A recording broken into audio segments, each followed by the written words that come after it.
دوستان عزیزم سلام، امیدوارم حال دلتون عالی باشه. خیلی خیلی خوش اومدید به یک ویدیو جدید دیگه. تو این ویدیو قرار ریاکشن بریم به یک سری از ویدیوها در مورد مدرسه و میخوایم ببینیم که چه اتفاقاتی تو مدارس داره میفته و چه میم هایی در مورد مدارس درست کردن. پس همراه من باش تا ادامه ویدیو رو ببینی. نظر خودت اگه دوست داشتی کامنت کن، لایک و سابسکرایب به کانال یوتیوب هم یادت نره. زنگوله طلایی هم بزن که هر وقت ویدیو گذاشتم یوتیوب بهت بگه آقا ایدم ویدیو گذاشته.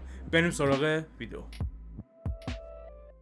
معاون مدرسه در حال آماده شدن برای جلسه اولیا و مربیان. اولیا و مربیان میگن دیگه، بهش البته فکر میکنم.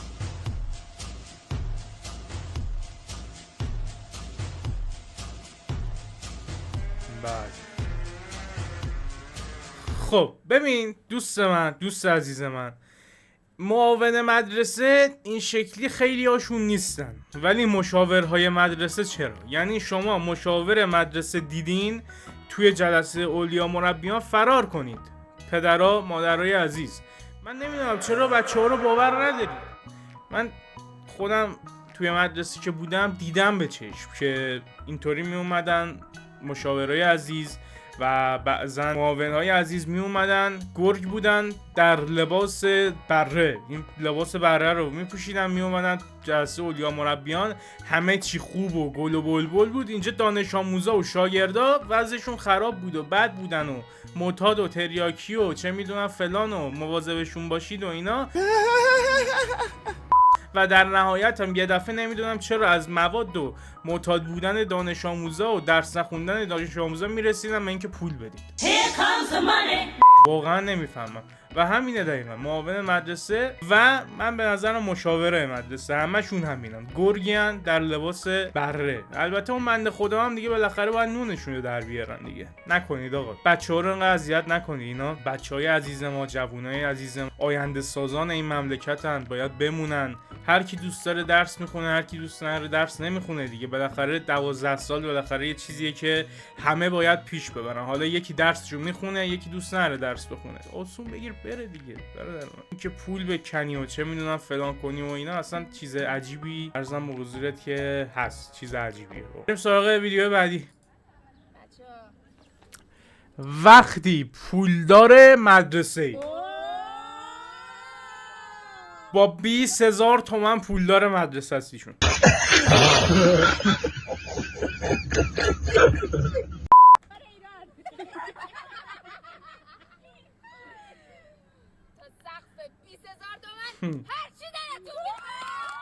آقا بذارید من یک نکته بگم در مورد پولهایی که در مدرسه بنده خرج کردم. اتفاقی که میافتاد قدیم این بود که خب قیمت دلار پایین بود و از اونجایی که آگاهی مردم نسبت به موضوعات روز دنیا خیلی پایین بود، دلار رو میگرفتن بچه‌ها میآوردن. مثلا این 20,000 تومان و الان مثلا میشه باهاش یه دونه بستنی خرید. من با 2,000 تومان 5 تا بستنی مثلا می‌خریدم میونم بچه‌ها و هر روز خودم رو لعنت میفرستم و آه و نفرین میفرستم که چرا اون موقع چیزی به اسم بیت کوین رو نمیشناختم. چون اگه میشناختم قطعاً با اون 2,000 تومان اون موقع میتونستم 5 تا بیت کوین بخرم به جای اینکه 5 تا بستنی بخرم.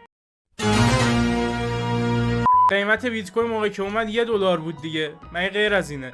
$1 اون موقع چقدر بود؟ حالا $1 یادم نیست دقیقاً چقدر بود. زیر فکر کنم 2,000 بود دیگه. 2,000 یه بیت کوین رو میشد با 2,000 تومان خرید. شما با این 20,000 تومان که می آوردی میتونستی 10 تا بیت کوین بخری.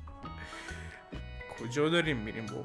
و چقدر ناراحتم از این که ناآگاهی در مملکت ما انقدر زیاد بود که نتونستیم بیت کوین بخریم تو اون سن.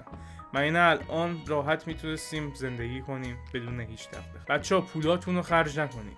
خرج رفیقاتون تو مدرسه نکنید. پولاتون رو خرج خودتون میکنید کم بکنید و پولاتون رو جمع کنید، سرمایه گذاری کنید. افرادی که سنین پایین تر هستن مخصوصا دبستان و از همون اول پولاتون رو سرمایه گذاری کنید، جمع کنید، بریزید تو قلک، بدید دست مادر پدر که براتون جمع کنن و موقعی که به سن بالا رسیدین دیگه راحتی. یک مبلغی دارید، حالا میتونید طلا بخرید، سرمایه گذاری کنید و اصلا مفت و مجانی توی این وضعیت مملکت پولتون رو از دست ندید.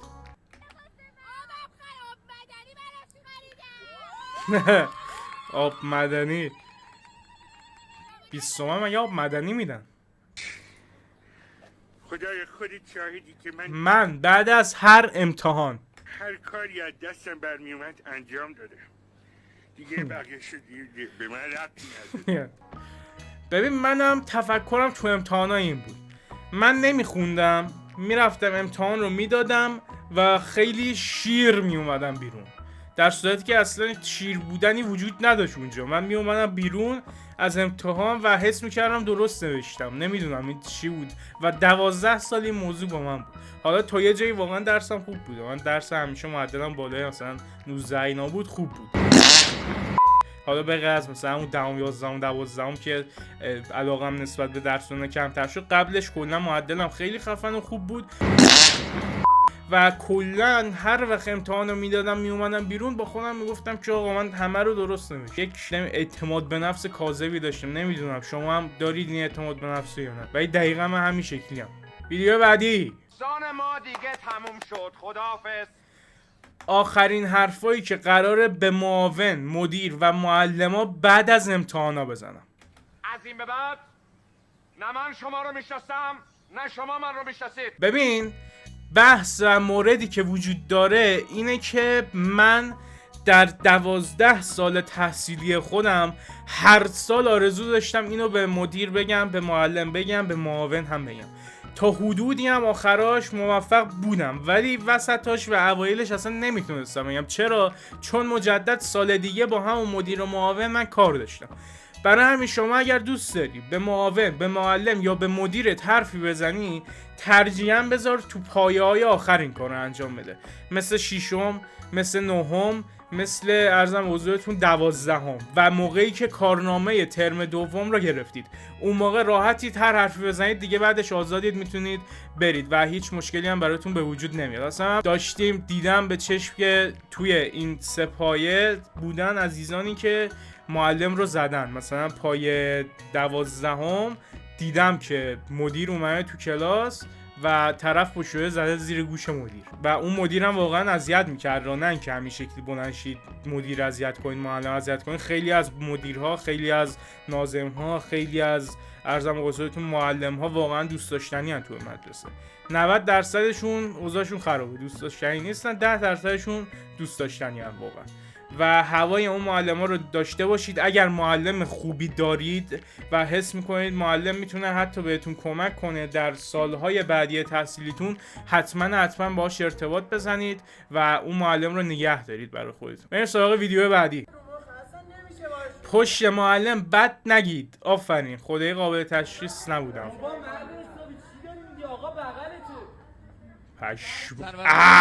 این معلم بود حاجی.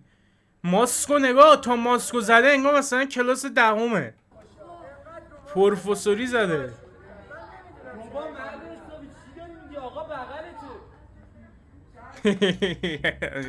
این که ساختگی بود، ولی همچین اتفاقی میتونه بیفته توی مدارس. خب و اینم من باز به چشم خودم دیدم که طرف مثلا معلم بغلش بوده، پشتش بوده، داشته راجع به معلم حرف میزده. بریم سراغ ویدیو بعد. فرق مرد و نر. من نمیدونم این توی ویدیو مدرسه چیکار میکنه، مثل اینکه مدرسه است دیگه. فکر میکنم تو اونجایی که الان دارم میبینم مدرسه است. خب چیز همه دارن به دوربین نگاه میکنن.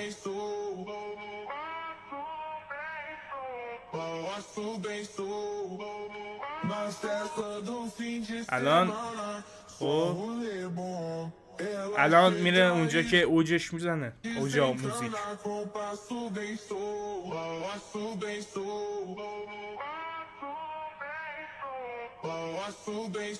آقا چرا مدرسه هاشون این شکلیه؟ چرا همه دخترن یه پسر اون وسطه؟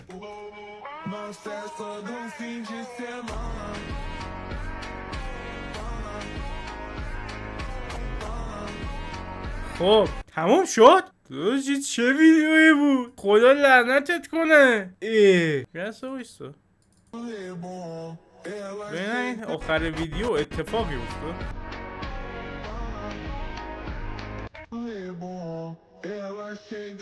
خب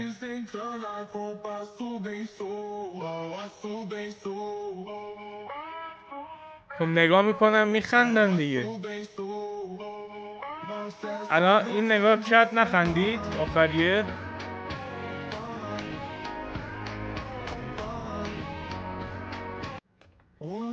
واقعا متاسفم برای خودم که پول دادم اومدم نت گرفتم اومدم این ویدیو رو دیدم. به خودت داستانی داره.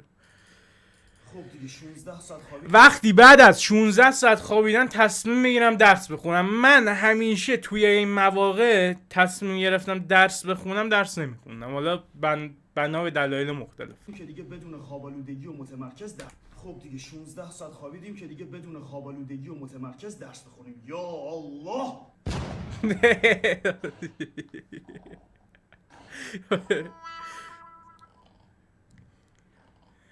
ببین همین هستش برای منم این شکل.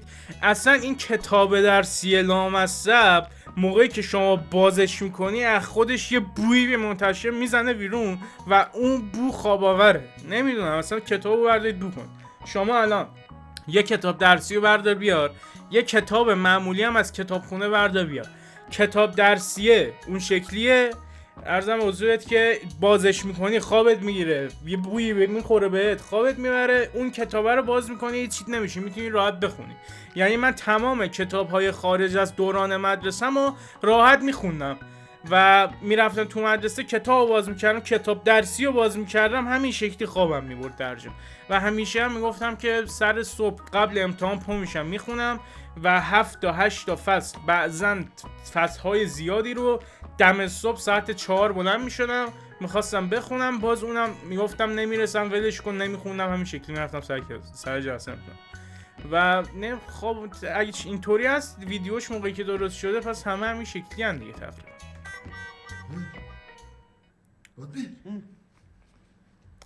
بلند شو امتحان داری.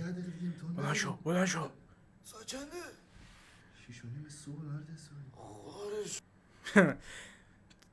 دقیقا اوضاع مدارس همینه دانش آموزا. اشکم در اومد چقدر معلم خوبی برای بچه ها بودید که اینطوری گریه میکنن. خوبی بودید، خاطراتی که با شما داشتیم هیچ وقت از ذهنمون پاک نمیشه. آخه معلمین عزیز اگر با بچه ها خوب باشید خب واقعا بچه ها دوستتون دارن و این شکلی براتون گریه هم میکنن موقعی که میخوان خداحافظی کنن برن. ولی اگر معلم بدی باشید بعضن در آینده همچنان فش میخورید. یعنی من همین الان معلم هایی رو دارم که یه جوری اذیت کردن منو سر نمره و سر درس که بنده همین الان شبانه روز فششون میدم. حالا توی تمام دوران تحصیلی هم بودن اینا. و بابا خوب باشید دیگه، جای بد چیزی که نمیره که. یعنی شما دارید تربیت میکنید خب و نسلی که دارید تربیت میکنید قرار آینده به کار این مملکت بیان. موقعی که بد تربیت بشن، موقعی که از درس زده بشن، موقعی که درس نخونن، موقعی که ببینن یک معلم سر کلاس بد رفتاری میکنه کلا ناامید میشن، درس رو میذارن کنار. خیلی ها حتی مثلا میرن سمت معتاد میشن، مواد میکشن و اتفاقات جالبی نمیفته. خواهشاً تا جایی که میتونید، حالا معلم هایی که جوانتر هستن رعایت کنن این موضوع، دوست باشن با بچه ها، درکشون کنن. واقعا بیاید اصلا سر کلاس بپرسید آقا، بگید آقا تو میخوای درس بخونی یا نمیخوای بخونی، درس تو بده برای بچه‌هایی که دوست دارن. اونایی که دوست ندارن رو ازشون پروژه بگیر، بهشون بگو برن یه کاری انجام بدن که دوست دارن این کارو انجام بدن. شاید استعدادشون اصلا تو همون کار رو بشه، اصلا شاید استعدادشون رو کشف کنی. با بچه‌ها خوب باش، بچه‌ها باید خوب باشه. اتفاقا خیلی در حق من خوبی کردی. ذهنمون پاک نمیشه. واقعا خیلی دوست دارم. اتفاقا خیلی در حق من خوبی کردی. هر مدرسه که به دنیا برم هیچ اینقدر نمیتونه در حق من خوبی. چه موزیک رو بکنم آخه گریه ای کرد پسر این سرده.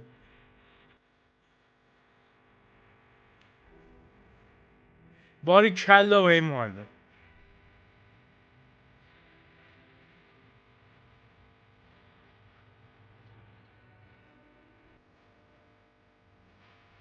بریم سراغ ویدیو بعدی. نسل زد که میگن دقیقاً یعنی چی؟ شیطان یه اسم دیگه داره خیلی قشنگه. چی بود؟ خب شیطان اسمش قشنگ میشه؟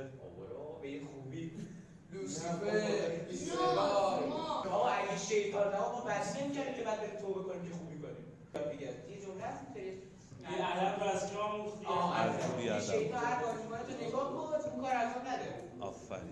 شیطان ما می‌فهمیم دست. جمله سنگین بود موره 3 و 4. ببین این ویدیو رو نمیدونم هماهنگ شده گرفتن یا نه. خب چند تا موضوع مختلف وجود داره. این که شما مثلا دانش آموز برمیگرده میگه که آقا ببین هر کسی بالاخره یک فکری داره دیگه تا سن خودش. یعنی مثلا کسی که 10 سالشه اندازه یک فرد 10 ساله فکر میکنه تو عموم جامعه، چند درصد پیش میاد که یک فرد 10 ساله مثلا مثل یه 15 ساله فکر کنه، مثل یه 20 ساله فکر کنه. خب و مواردی که تو ذهن بچه‌ها هستش بالاخره گنگیاتی وجود داره. حالا یک سری منطق هم وجود داره تو حرفاشون واقعا. این که میگه آقا اگر مثلا شیطان نبود ما مجبور نمیشدیم مثلا توبه کنیم، مثلا گناه کنیم که بخوایم توبه کنیم. من نمیتونم جواب این سوالو بدم، اصلا تو حوزه تخصص من نیستش. ولی موردی که وجود داره اینه که سرگرمی هایی باید وجود داشته باشه. یعنی شما برای اینکه خودت رو بتونی به خدا ثابت کنی یک شیطانی باید وجود داشته باشه که بیاد تو رو گمراه کنه و تو از دستورات خدا پیروی کنی. و این توی اصلا آفرینش همه موجودات بوده دیگه که همچی اتفاقی باید رقم میخوره. حالا میخواد چه میدونم مثلا میخواد ماتریکس باشه، میخواد چه میدونم بازی باشه، برنامه باشه، بالاخره افراد مختلف اعتقاد مختلفی دارن نسبت به یک موضوع. موقعیت مدرسه از نگاه‌های مختلف. مدرسه که مدرسه است، جوری که دانش آموزا میبینن زندان یا رینگه. زندان اونجا نشسته. جوری که پدر و مادرها میبینن، جوری که معلمون میبینن. دقیقاً 4 تا دیدگاه وجود داره. حالا دقیقاً اون ویدیو اولیه بود که گرگه بود اون گوسفند رو کشید رو کلش، دقیقاً همینه. اینجا تو این میم هم اشاره داره میکنه جوری که معلم‌ها و بچه‌ها رو میبینن دقیقاً مثل این گوسفندا هستن، یعنی بچه‌ها رو گوسفند میبینن. جوری که پدر مادرها میبینن هم گل و بلبل و اونجا میره خوش میگذرونه و دیگه چه میدونم درسشو میخونه، معلم اذیتش نمیکنه، معلم خوبه، چه میدونم اگر مشکلی باشه مشکل از بچه منه. جوری که دانش آموزا میبینن اونم اینجا زده و دانش آموز واقعا داره اذیت میشه. و چیزی که به پدر مادرها میگم اینه که بابا تو اون سن کم مخصوصا دبستان یا یه خورده سن بالاتر بچه‌هایی رو که میفرستید مدرسه به حرفشون گوش بدید، یه مقداری درکشون کنید. اگه میگه آقا مثلا معلم داره اذیتم میکنه، نه یا بگو که چه میدونم مشکل از تویی که معلم داره اذیتت میکنه، بیا بگو اوکی من میام باهاش صحبت میکنم. یا اینکه برو با چه میدونم بقیه دوستانش هم صحبت کن ببین آیا اونا هم نسبت به اون معلم رو دید و دارن یا نه، بد اقدام. چون واقعا 90% معلم ها در دوران تحصیلی بچه ها همین شکلی هن و بچه ها رو مثل گوسفند میبینن، بعضا اذیت میکنن سر نمره، سر درس، هر روز پرسش و پاسخ، هر روز امتحان، هر روز چرا درس نخوندی، چرا ننوشتی. و اون شاگرد هر روز 5-6 تا درس داره. یعنی وقتی امروز میره مدرسه میرسه خونه خسته و کوفته 2 ساعت استراحت کنه، 6 ساعت 7 ساعت کلا تایم داره تا موقعی که بخوابه دوباره صبح بره مدرسه دیگه. تو اون 6 ساعت 7 ساعت چطوری بتونه 5 تا درس رو برای امتحان بخونه که هر زنگم که معلم میاد سر کلاس بیاد پرسش و پاسخ انجام بده. واقعا این رفتارها ناعادلانه است در حق نسل‌ها و در حق بچه‌ها. اینا رو خواهشاً جدی بگیرید. نظام آموزشی باید یک مقداری درست رفتار کنن. معنا سرنوشتش میشه جوری که هیچ کسی درس نمیخونه، بیشتر بچه‌ها معتاد میشن، کار نمیکنن دیگه. میخوای مهندس از کجا بیاری؟ نیروی کار میخوای از کجا بیاری؟ دکتر میخوای از کجا بیاری؟ وقتی نباشن، وقتی نسل جوان امید به درس خوندن نداشته باشن، امید به کسب علم و دانش نداشته باشن. من خودم بارها بعضن خیلی جاها دوست داشتم درسمو بخونم ادامه بدم، به خاطر معلم‌ها نتونستم. یعنی یه رفتاری با هم انجام شده که اون رفتار رو دیدم تصمیم گرفتم باهاشون لج کنم. درسم اصلا نخوندم، پشتونم گفتم دوست ندارم درس تو بخونم. چرا؟ خب درست رفتار کن، بذار دانش آموزم درست رفتار کنه درسشو بخونه. یک روز معمولی در مدارس پسرانه با تستوسترون بالا. برکت از من برکت، اینا حرکت میکنن تو هم برکت میدی، ولی برکت به دست اون صاحب حرکت نمیرسه. ساندویچ پر بود. خب آقا بذارید بنده یک موردی رو بهتون بگم. خسته شدیم دیگه.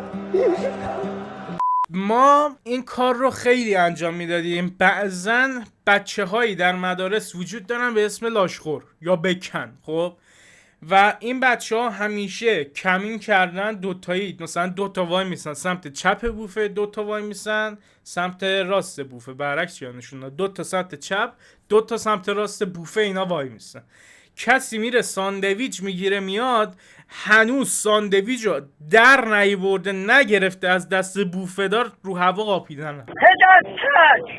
ما چیکار کردیم برای اینکه این بچه‌ها رو یک مقداری به دام بیاندازیم؟ با اون بوفه‌دار هماهنگ کردیم، گفتیم آقا زنگ بعد ما میایم ازت 3 تا نون خالی میگیریم، یعنی 3 نفر بودیم، رفتیم 3 تا نون خالی گرفتیم گذاشتیم تو فویل و این لاشخورها فکر کردن ساندویچ و شروع کردیم دویدیم تو مدرسه. اینا هم پشت سر ما دویدن. اونجا که ما رو گرفتن اومدن ساندویچ رو بخورن گاز زدن، دیدن نون خالیه و اونجا بود که دنیا رو سرشون خراب شد. اون همه چربی که سوزوندن موقع دویدن از دست رفت، دیگه نمیتونست برگرده، دیگه ساندویچی نبود که بتونن لاشخوری کنن. این کار رو با این عزیزان بکن و بذارید حساب کار دستشون یه خوراکیه بقیه رو برای چی میخوری؟ از دوستاش خودش میده بهت. مدرسه دخترونه.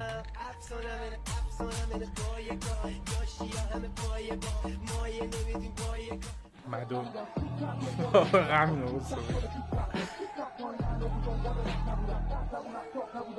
مدرسه پسرونه. آقا ببین یه نکته زشت و زننده تو این ویدیو هستش، اونم اینه که شما هیچ وقتی به بیت المال نباید ضربه وارد کنی. حالا الان یعنی واقعا این شکلی شده، میگم خوب رفتار کنید که بچه ها این کار رو نکنن، ضربه میزنن بعد از کجا میخوای جور کنی؟ صندلی، میز، چه میدونم نیمکت. درست رفتار کن دیگه. الان موردی که وجود داره اینه که تو مدرسه ما هر سال هر روز مدرسه‌مون یک قسمتی از سریال های مختلف بود. یه روز داشتن یوسف پیامبر آمون میزدن، یه روز داشتن روی میز چه میدونم مختارنامه میزدن، یه روز داشتن جموعی میزدن، یه روز مثل بروستی از در و دیوار آویزون بودن. یه رفیق داشتم تو همین دوران دبیرستان مش میزد تو دیوار میرفت تو، واقعا دیوار، یعنی جای مشتاش تو دیوار میموند. خب عزیزان دلم تو مدرسه سر کلاس بالاخره کیسه بوکس برای این عزیزان تهیه کنید. این شکلی که نمیشه که دیوار رو بزنه سوراخ کنه. این داستان دانش آموز باهوش. سوال بعدی منو جواب بده میتونه بره خونه. کی بود این کیفو انداخت؟ آقای معلم من بودم. خداحافظ. نسل جدیدم. البته این ویدیوها که چیز هماهنگ شده برای گرفتنشون، ولی هستن عزیزان. رضوانی نمرات مدرسه پسرونه طبیعتا 0 و 1 دیگه. 6. آقای رضوانی 6. آقای عباسپور 5.25. باریکلا. پسری که بالای 10 بشه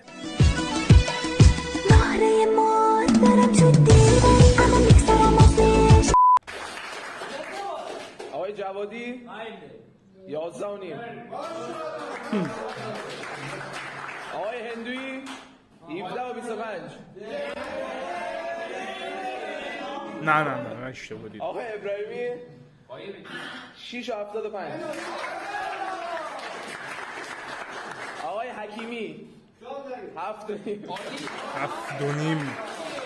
6 همشون یه دونه 11.5 داشتن دیگه. طبیعیه تو مدارس پسرانه، کاملا طبیعیه. شما اگر 20 بشی تو مدارس پسرونه میریزن سرت میزننت، یعنی اونجاست که باید گریه کنی. پسرا به دلیل اینکه مثلا نمرشون میاد پایین گریه نمیکنن، به دلیل اینکه نمرشون میره بالا گریه میکنن.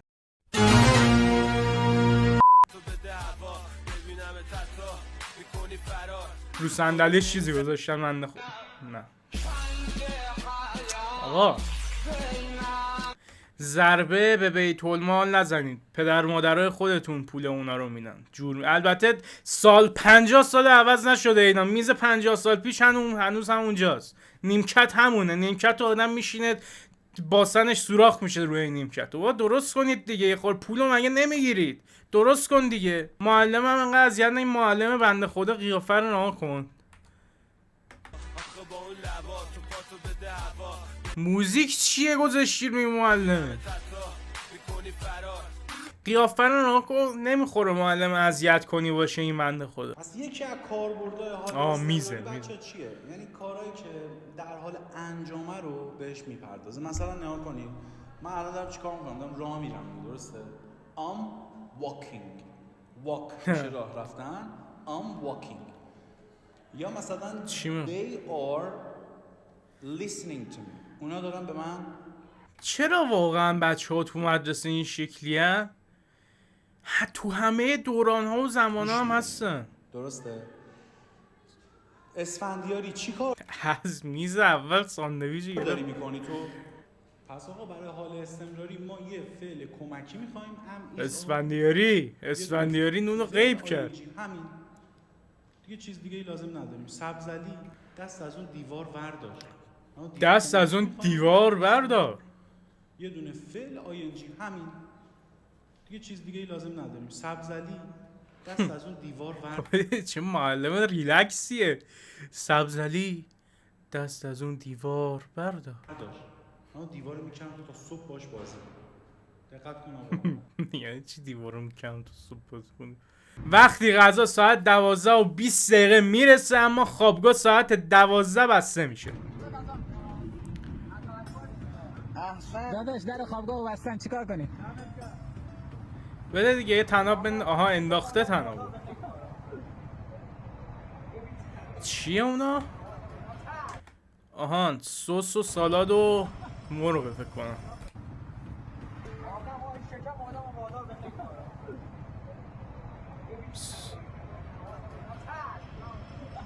یارو بنده خدا تشتکاش بریده. آقا چرا ساعت 12 به بعد خوابگاه رو میبندن؟ برای خروج ببندید، برای ورود چه؟ من تا حالا خوابگاه نرفتم ولی برای ورود که مثلا یکی غذا گشنشه شاید میخواد بخوره اون ساعت دیر وقت، شاید یکی چه میدونم بازم گشنشه میخواد غذا بخوره.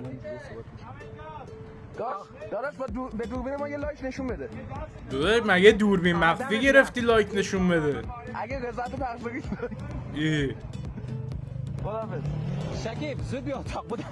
شکیب آقا داداشم شکیب داره زوب میشه از خجالت. فکر میکنم برای شنیدن شعرهای کتابشون یکم بزرگ شدن.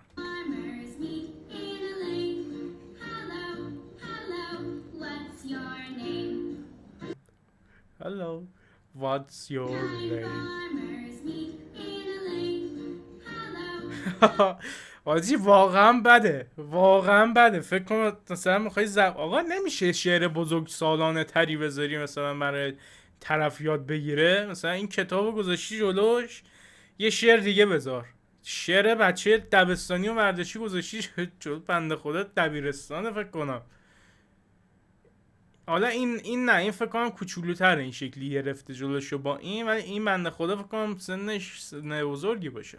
دانش آموز نابغه. یکی از نابغه‌های ایران زدیم با توجه به شکل مقدار ایکس را بیابید، رفته توی شکل دور ایکس. دور ایکس خط کشیده گفته پیداش کردم. کردم استاد کردم. پیداش کردم استاد ایناهاش. بد نوشتی کردم استاد ایناهاش. چیه؟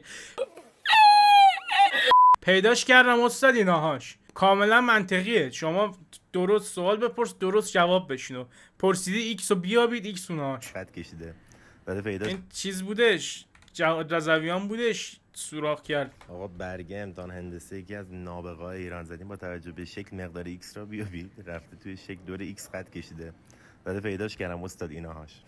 اینا نابغه های آینده ما نه، یعنی دستت درد نکنه که ایکسو بهم نشون دادی. من نمیدونستم این ایکسو همین بچه تو هوش مصنوعی میترکونه. حالا ببین من کی گفتم. بعد مادر بچم سر کلاس داره معادله حل میکنه. واقعیت خودمون یه گروه موزیک ساختیم، میز شده طبل عاشورا. معمولا همه میزها طبل، شاید یکی از دلایلی که واقعا 50 ساله اون میز و صندلی‌ها همونان همینه. آقا درست رفتار کنید بچه‌ها، بذارید اونا هم مادر این دفعه برعکس شد دیگه، اونا هم درست رفتار کنن.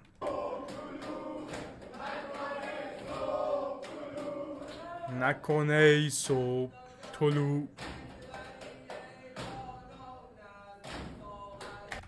گاری.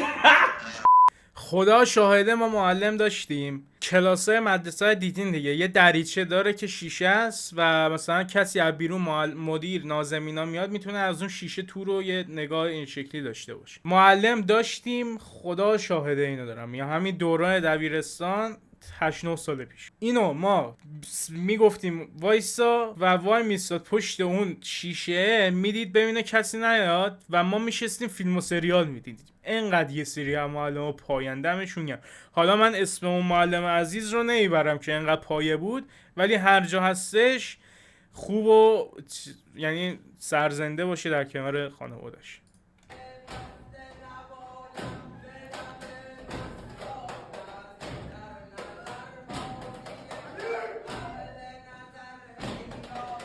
آقا من یه ایده بهتر دارم. مگه این مدرسه هر روز صبح مراسم برگزار نمیکنه؟ مثلا بود فکر کنم هر چهارشنبه در هفته یه روز در هفته میذاشتن که صبحش زیارت عاشورا بخونن. بچه‌هایی که استعداد دارن رو ببرید اونجا بذارید مدعی کنن. حالا نمیذارید که مثلا پاپ بخونن رپ بخونن، که حداقل بذارید مدعی کنن دیگه تو مدرسه. وقتی نخوندی و مراقب سختگیر میاد بالا سرت.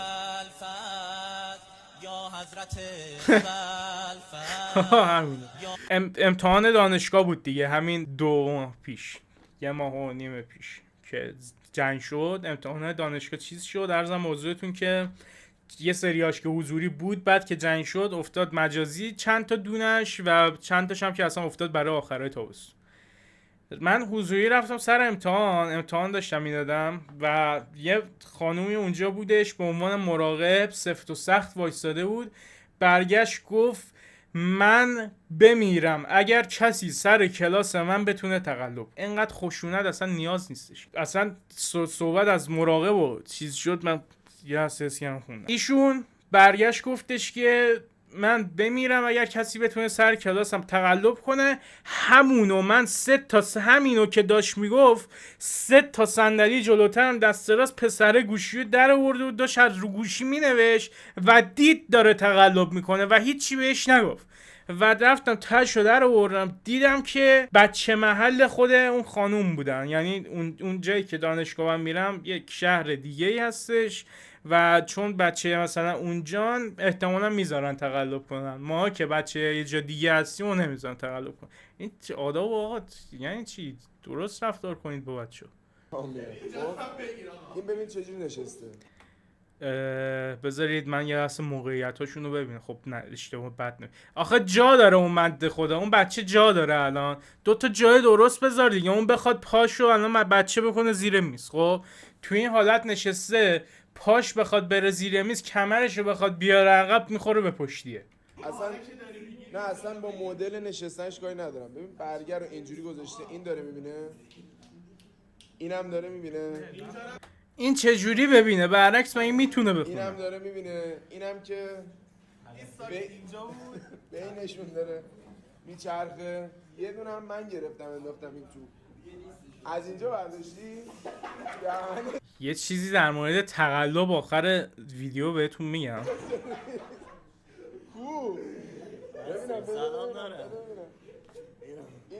همه تقلب داره. باریکلا.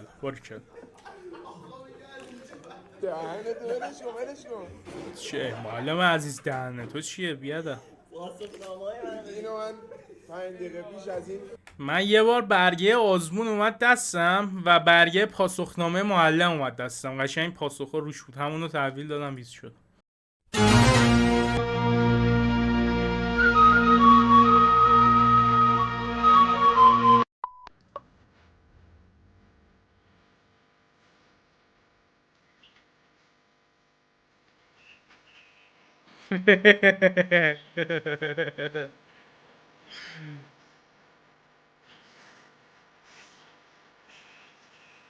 برگشت رو صفر ندی ها. برگشت رو امیدوارم صفر نده باشه. من مثلا الان معلم بالاخره کلک هایی میزنن که دست دانش آموز رو کنن، ولی 10 سال پیش که این اتفاقا کمتر بود. معلم داشتیم سر کلاس، ما داشتیم تقلا میکردیم، گوشیشو برداشت همین شکلی اومد شروع کرد مثلا به یعنی فکر کنم مثلا این شکلی که وانمود کرد که من دارم تو گوشیم کار میکنم.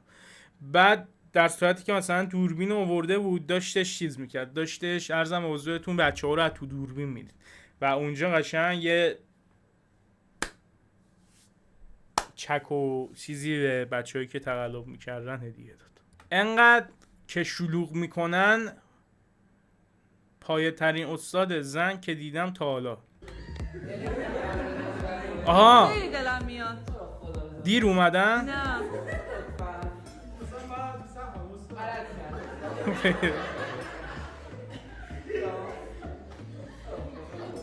بگو دیگه سرسر نمی‌کنم. آها انداختنش انداخته اونا رو بیرون.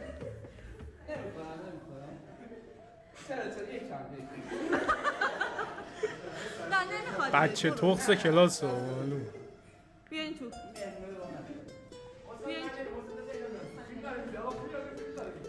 پسر خوبه این خانومی که این جلو نشسته خجالت بکش. فکر کنم 50 سالی رو داشته باشین تا حالا بکنم 40 سال 40. در بازه امتحانات تست دینی بزنیم، تست کنکور دینی یا ادبیات؟ دینی یا ادبیات بزنیم. دیوانه ای مگه؟ تست کنکور دینی برای چی باید بزنی؟ وادی چرا فشار خورد؟ دینی مگه تست کنکور برداشتنش؟ برای 4 تا امتحان اول تست کنکور دینی یا ادبیات تست کنکور دینی برای چی باید بزنی؟ بزنیم. دیوانه ای مگه؟ تست کنکور دینی برای چی باید بزنی؟ چی مصرف میکنی؟ ساقیتون کیه؟ آخه تست دینی میزنن؟ راست بگه دیگه، تست دینی که نه، تست ریاضی، فیزیک، شیمی، ادبیات تهش مثلا. من نمیدونم شما دیگه کی؟ من واسه کم آوردم. من اصلا کم آوردم. اومدیم که بریم تست دینی بزنی. اصلا تست دینی از کجا میخوای پیدا کنی بزنی؟ کدوم استادی تست دینی داره؟ بابا شماها اصلا رد دادی.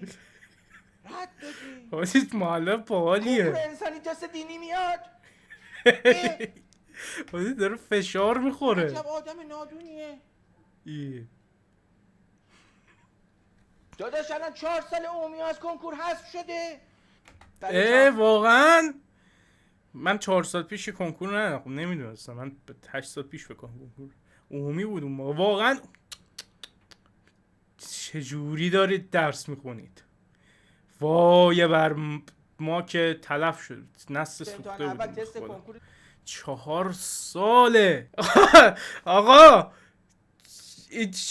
چی میگه اینجا؟ چیه برای من فرستادی؟ استوری سکن نخندی بابکاری هم برای چی فرستادی بین مدرسه؟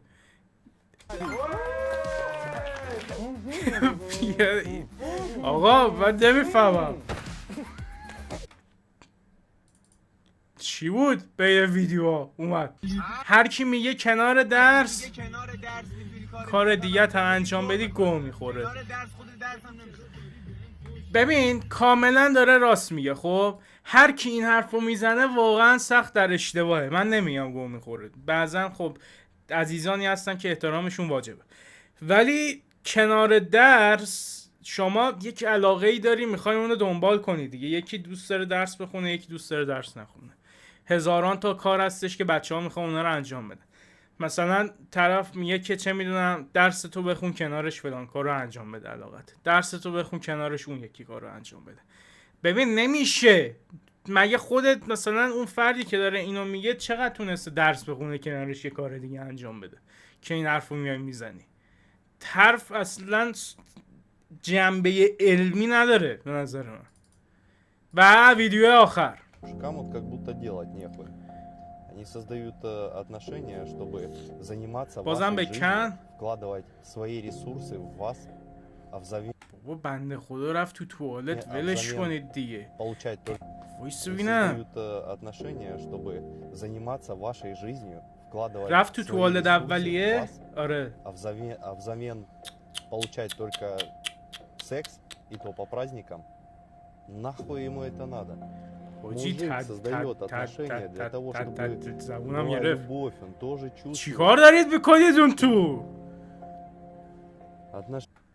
بابا نکنین отношения, взаимопонимание. و اینم از این ویدیو پارت بعدی شاید دوست داشتید دوست عزیزم بهم بگید. آیدی تلگرام براتون این زیر ادیتور میذاره و سوژه مدرسه اگر داشتید حتما ویدیوشو برام بفرستید به صورت کلیپ. سعی میکنم اینجا تو پارت بعدی بهش ریاکت بریم و اگر ویدیو رو دوست داشتی لایک و کامنت و سابسکرایب به کانال یوتیوب یادت نره که باعث دلگرمیه. تا ویدیو بعدی فعلا خدا نگهدار، بدرود.